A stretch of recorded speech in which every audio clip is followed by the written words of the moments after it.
Hi guys, COC guy here. We are here to do an inspection on a guest house for a sold property. So this is the first distribution board that I find, so I'm going to open it and see what I can see inside.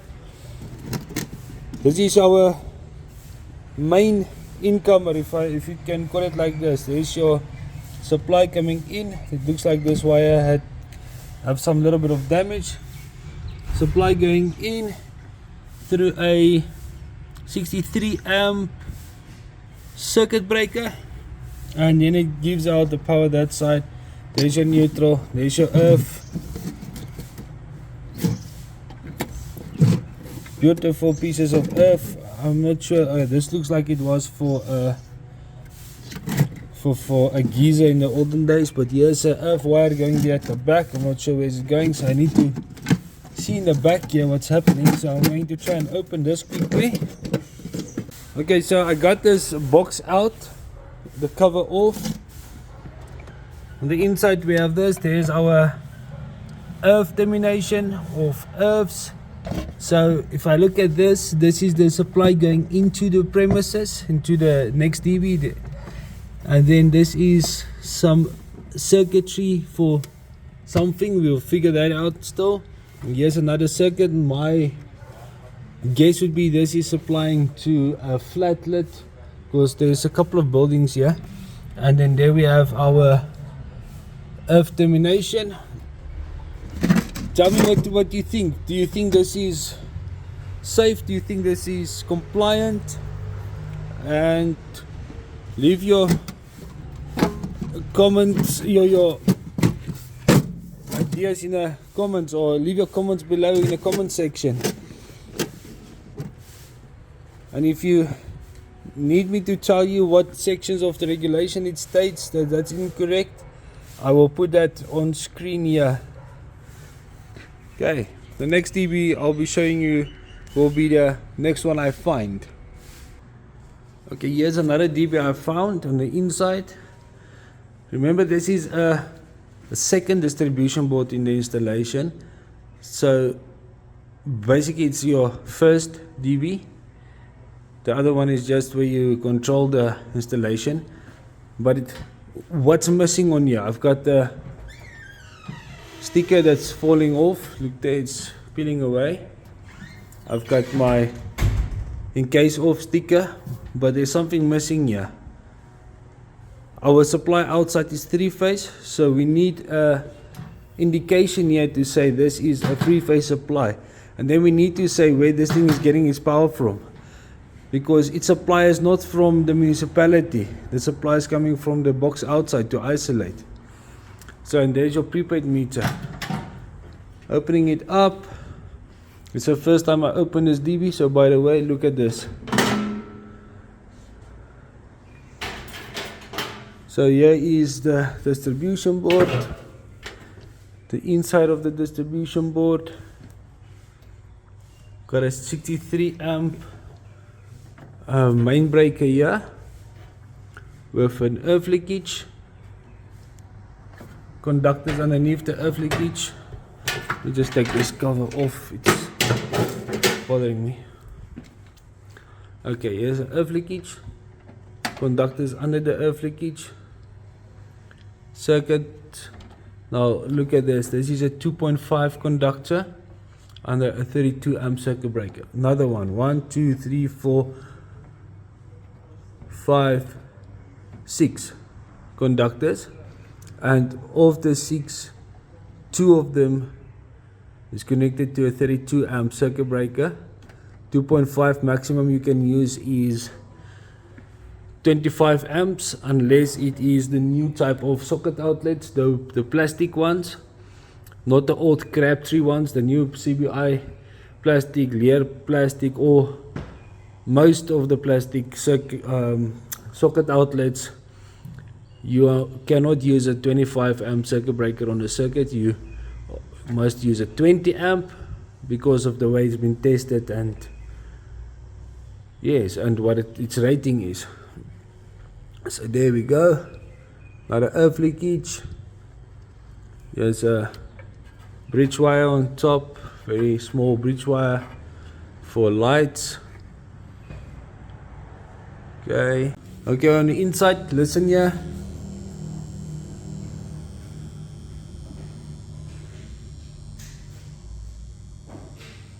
This is the humming sound that we spoke about in one of the lives. Last night in the live we spoke about the CB, after the Lear breakers humming on 20 amps.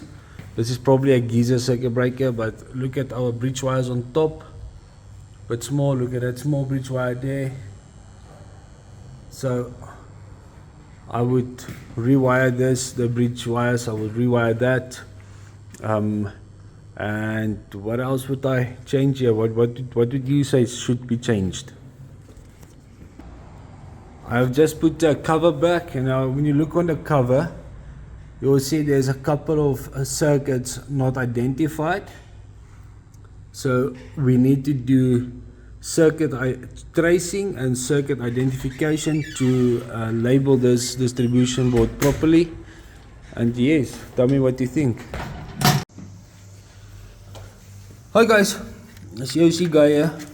Here we have a extension box, a steel extension box for a socket outlet. Most people know it as a plug. And this is what we found. Here's the socket outlet, here's the conductors going in, your line going to line, earth going to earth, neutral to neutral, but there's no earth on the metal box as per SANS regulation. Or metal conductive parts needs to be bonded to the earth, so all you need is a small wire from here to here. So when you test here, you have the right values. Okay guys, COC guy here. Just want to show you this supply. It's running behind here. It's coming out the wall. Here it comes out again from the wall, going into the conduit, into the floor. And as far as I can see, I will show you here, it's running in this concrete. Running there. There you see the cable going. Going there, going there. Here it continues on the wall, then it goes back into the ground here underneath the floor, the pavement. But if I can look at this, it's running that way. Look at this pavement they broke to get the cable running, and it comes out here. There we go.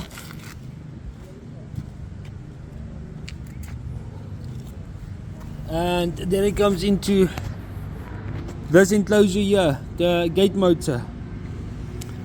So what must I do? Must I exclude it on the COC? Must I include it on the COC? Must I tell the client we have to fix it up properly because this is a fixed appliance? So the regulation regarding fixed appliances is it needs to have an isolator within arm's reach where you can isolate the power before you work on it. So tell me, is this compliant or non-compliant, and how should I go about fixing this up? Or do I just leave it and say no, because it plugs in, we can exclude it on the COC? What is your feeling? Okay, I'm here in the roof of this guest house. Here is the well-known South African standard cables. This is your 1.5 and 2.5 FTE, flat tone and earth. And here is the knuckle version. It's written here SANS 1507. It's 2 times 1.5 plus 1 times 1 millimeter, rated 300 to 500 volt. But as far as I know, this is not SABS approved. What I want to show you is, if you look at this, look, the earth is not been terminated on this, and this is our termination on the conductors. So this is the first time looking at the earth. Okay, I was just a little bit tickled here. This termination is open somewhere there at the back. I tried to move it away and then it tickled me. I'm not sure if it was the earth. Let me feel the earth. No, it's not the earth that tickled me. So there's an open connection here. It tells me this is just twisted. I'm actually too scared to open it now. But let's have a look. And voila! Beautiful terminations here. This is how you should do cable termination in South Africa's electrical installations. When we were asked to come do a certificate of compliance inspection, the client told us this premises had its COC done 2 years ago and they just needed an update. But you know, we can't just update, we have to check. So what I will probably do here is, if I look at the amount of conductors coming in here, this round box is not really sufficient for the amount of terminations inside here. And it looks like there is quite a big cable also. If I look at this conductor size, if I just look at the conductor, it tells me 2.5, and I think it's this one. So what I would do here is I would take this round box out. I would put in a square box with a screwed lid and have more space inside to terminate. Now we are looking at live conductors, neutral conductors, all twisted together as a means of termination. So my next task is now to check all the light boxes, all the round boxes, and check if we have more of this situation going on. Hi guys, COC guy here. Here is a junction box for light circuits. It has 8 cables in it. What I want to show you is what I have done with the earth conductors. So none of these cables going to a light or to a light switch or to another circuit has an earth connected to it that's bonded to your main earth. So unfortunately, what I'm going to do of these boxes, I'm going to rip them all out.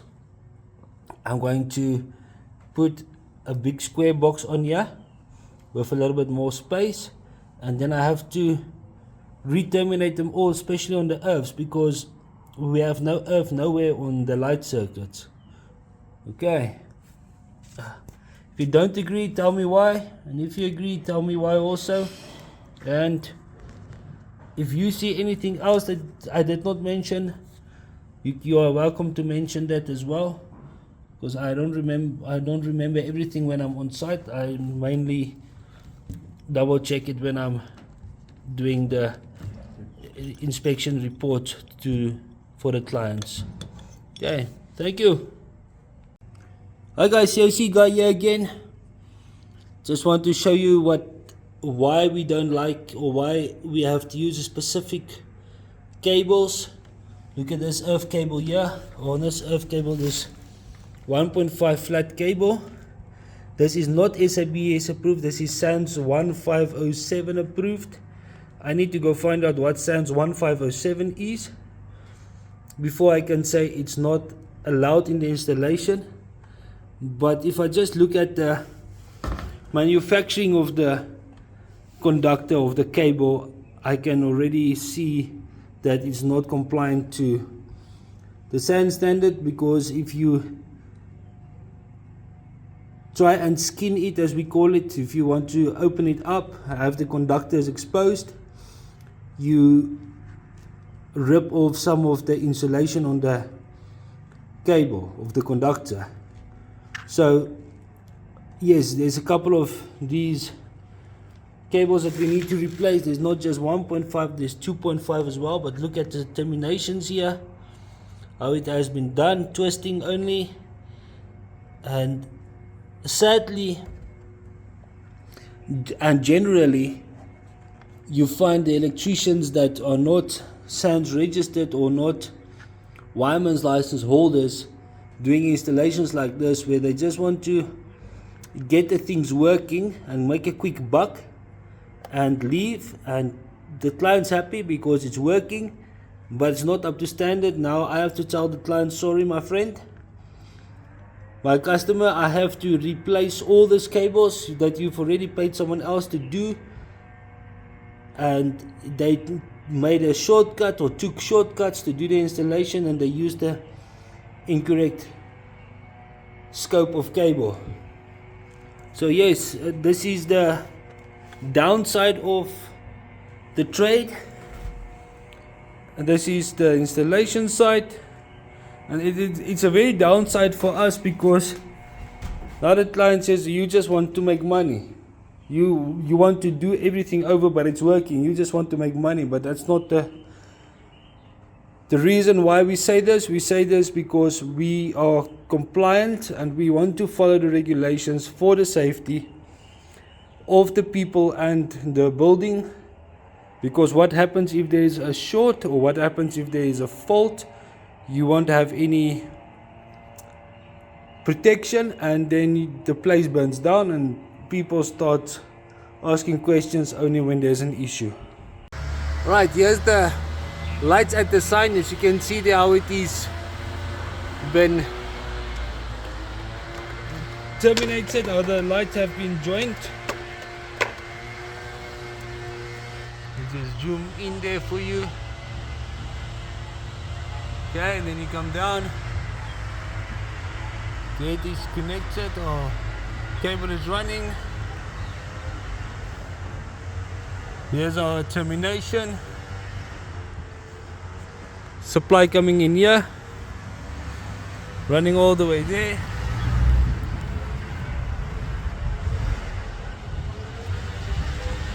And terminated there again, the same way.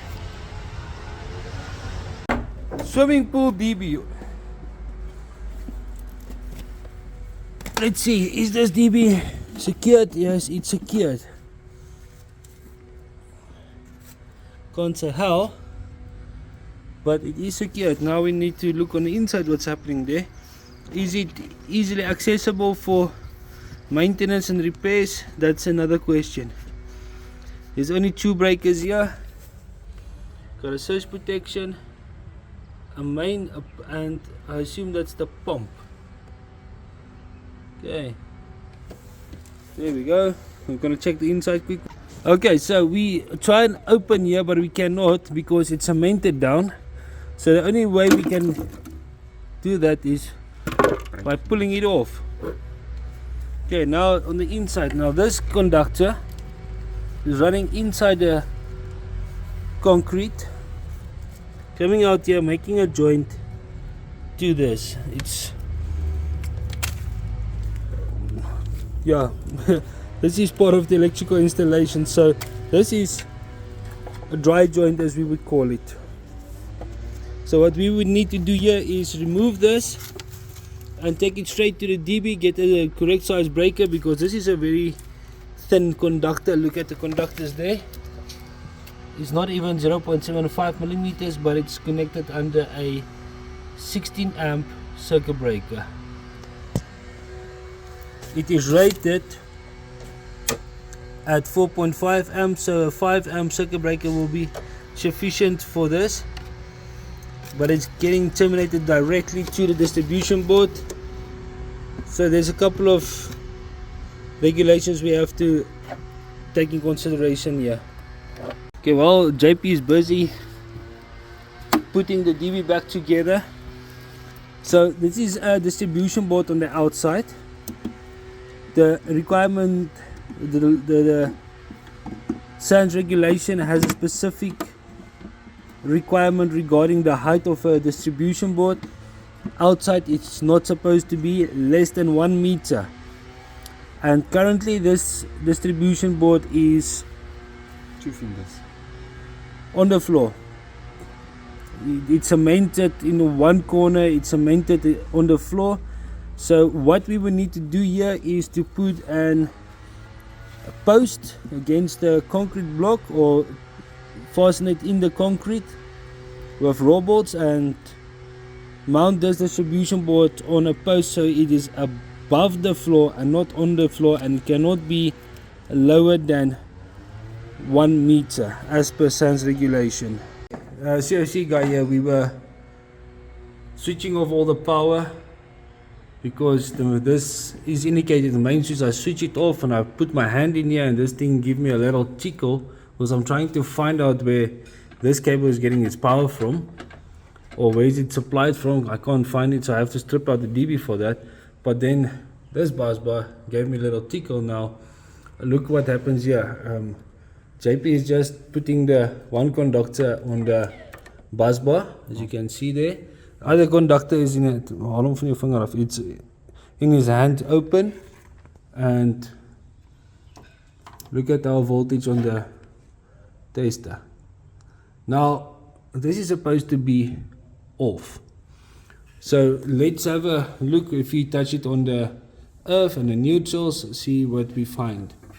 So from the whole distribution board off, we have 230 volt. To earth, 237 volt. The other neutral under the earth leakage. And look at this, earth leakages are off. And we still have 230 volt. And if you look at this, can't see where this earth leakage is supplied from. So yeah, I don't know what this earth leakage are supplying. So nice. Let's test the other bus bars. That one is off. Those are off. This one. So it's only the above earth leakage circuitry that still gives us a little bit of a tickle. So we need to find out why. Maybe it's the neutral is not broken, that's why. Because this is supposed to be a double pole, remember? Okay, let's see the voltage there. So somewhere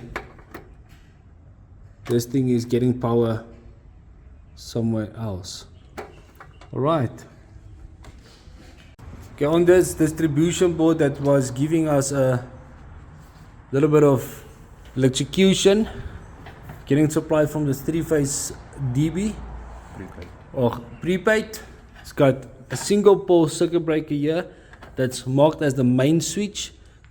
As you can remember, the cover says main switch, and there's only one main switch on here, which indicates that this main switch, if I switch this off, the whole installation should be dead.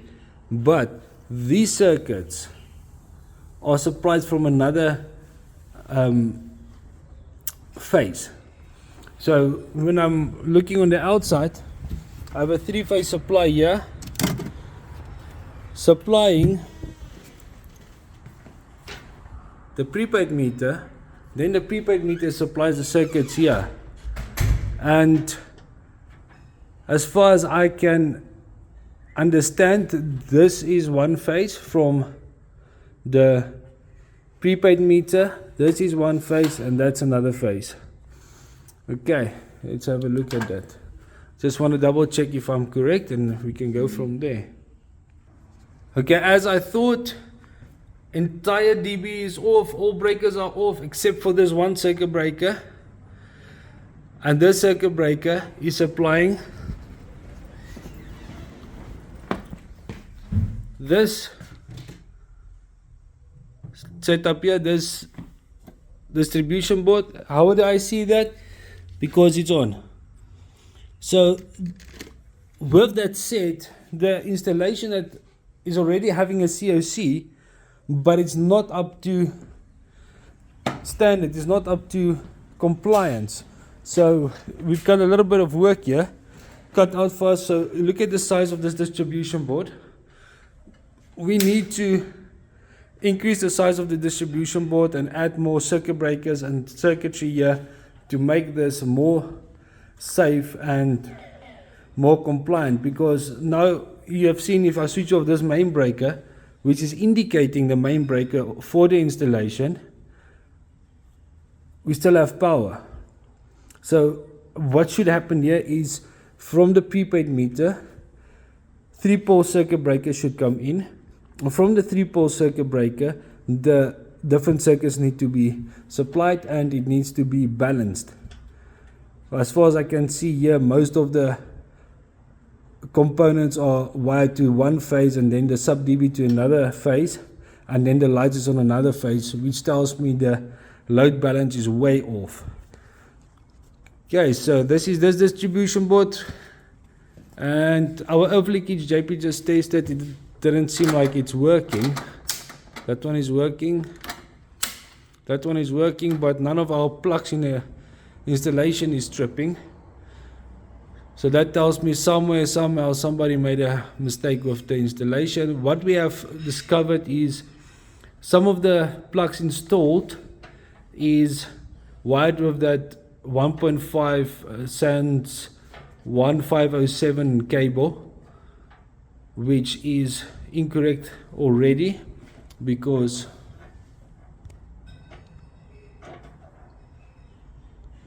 okay, here we got two isolators, one for the pool, one for the geyser. There goes the piping. The pool one goes far away. The geyser is going there. There's no geyser close by. It's running in the roof. And the supply is coming out there, coming in here.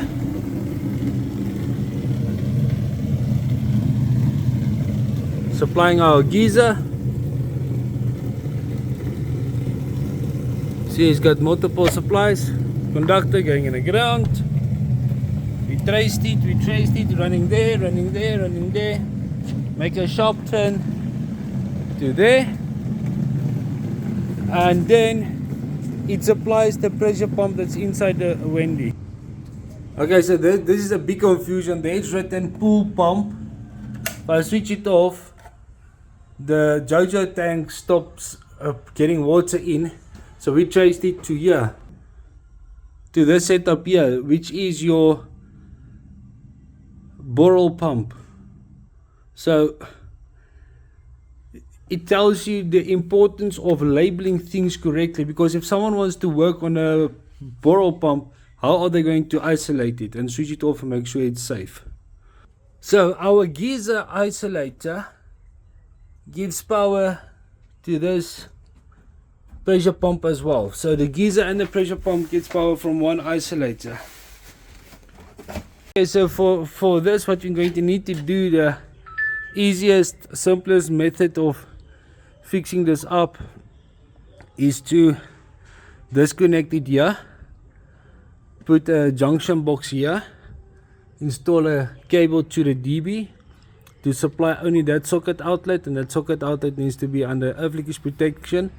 Since it's a white socket outlet, it's a general socket outlet, it's not a dedicated socket. If they want it to be dedicated, we have to change the plug on the pressure pump, and we have to change the socket outlet to be dedicated. Then and only then we can use it as a dedicated circuit, or we can put an isolator at the pressure pump as well, and then we don't need to put it under earth leakage protection. But this, at this stage, the faster solution would be to put a joint here, not a joint, termination box here, terminate it, take it all the way up there in the roof, go to the DB and make a new circuit for it.